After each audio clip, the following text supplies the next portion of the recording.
करवीर तालुक्यातील वरणगे पाडळी येथील एका व्यक्तीचा मुंबईतील रुग्णालयात उपचार सुरू असताना मृत्यू झाला. पण या व्यक्तीचा मृतदेह पाठवण्याऐवजी दुसराच मृतदेह पाठवल्यामुळे गुरुवारी नातेवाईकांना नसता मनस्ताप सहन करावा लागला. या प्रकरणी नातेवाईक आणि ग्रामस्थांनी तीव्र संताप व्यक्त केला आहे. मृतदेह पुन्हा मुंबईला पाठवला असून हिंदुजा रुग्णालयाकडून मूळ मृतदेह कोल्हापूरकडे रवाना करण्यात आले असल्याचे रात्री सांगण्यात आले. याबाबतची अधिक माहिती अशी की वरणगे पाडळी येथील कृष्ण महादेव पाटील यांच्यावर मुंबई येथील हिंदुजा रुग्णालयात उपचार सुरू होते. उपचारादरम्यान त्यांचा आज पहाटे मृत्यू झाला.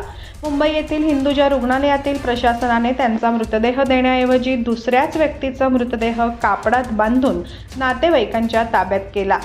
नातेवाईक मृतदेह घेऊन वरणगे पाडळी येथे आले. दुपारी पै पाहुणे, सगळे सोयरे, मित्रपरिवार असे सगळे स्मशानभूमीत अंत्यविधीसाठी जमा झाले.